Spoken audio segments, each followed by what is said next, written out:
Zimsko prskanje voćaka i drugih biljaka jedna je od najvažnijih mjera zaštite u voćarstvu. Ovaj tretman obično se sprovodi u kasnu jesen ili ranu zimu kada biljke uđu u fazu mirovanja i kada prestanu da aktivno dišu kroz lišće.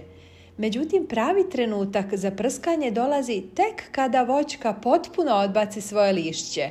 To je ključna stvar koju mnogi zanemaruju, jer dokle god ima lišća, zaštitno sredstvo ne može doprijeti do kore i pupoljaka, mjesta gdje se skrivaju jaja insekata i spore gljivičnih bolesti. Lišće spriječava da se rastvor ravnomjerno rasporedi po kori i granama. Kada ga više nema, površina drveta je ogoljena i svaka kap sredstva može da dopre do onih sitnih pukotina i spojeva grana gdje štetočine najradije prezimljuju. Osim toga, opalo lišće na zemlji često krije i bolesti poput čađave kraste, pepelnice i pjegavosti.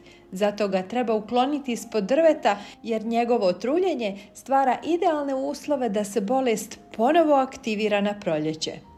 Zimsko prskanje se sprovodi tek kada voćka miruje, tada nema aktivnog toka soka i hemijska sredstva ne mogu izazvati opekotine na kori i pupoljcima.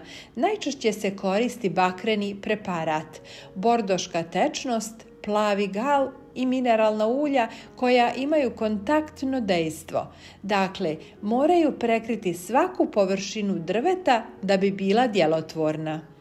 Prije prskanja obavezno uradite sljedeće. Sačekajte da svo lišće opadne.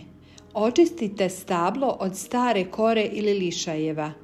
Pokupite i uklonite opalo lišće ispod stabala. Tek tada prskajte rastvorom na bazi bakra ili ulja. Ovim redoslijedom dobijate najjaču zaštitu, a biljke ulaze u zimu zdrave, čiste i spremne za novu sezonu. Kako ubrzati opadanje lišća?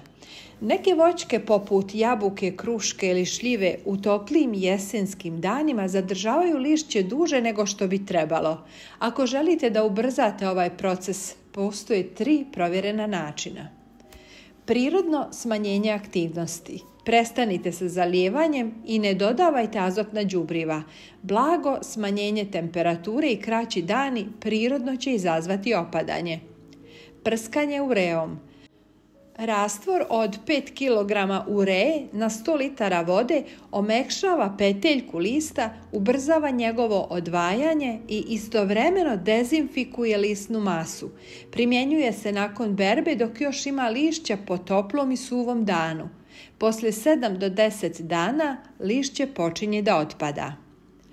Kada list krene da otpada, skupite ga i uklonite ispod drveta ili ga kompostirajte odvojeno. Tako spriječavate širenje bolesti i omogućavate zemlji da diše.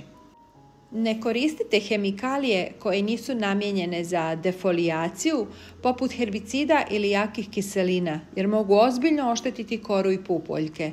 Također, izbjegavajte prskanje ureje ako se očekuje mraz ili kiša u naredna 24 sata. I nikada ne lomite listove ručno. Svaki pupoljak koji oštetite sada nedostajat će vam na proljeće. Zimsko prskanje nije samo još jedna obaveza, već prvi korak u borbi protiv bolesti koje će pokušati da se vrate u proljeće. Pravilnim redoslijedom i pravovremenom pripremom svaka voćka će zimu dočekati čista, zdrava i spremna da se na proljeće probudi u punom sjaju. Dragi prijatelji, pošaljite ovaj video i vašim prijateljima na društvenim mrežama. Hvala vam na tome.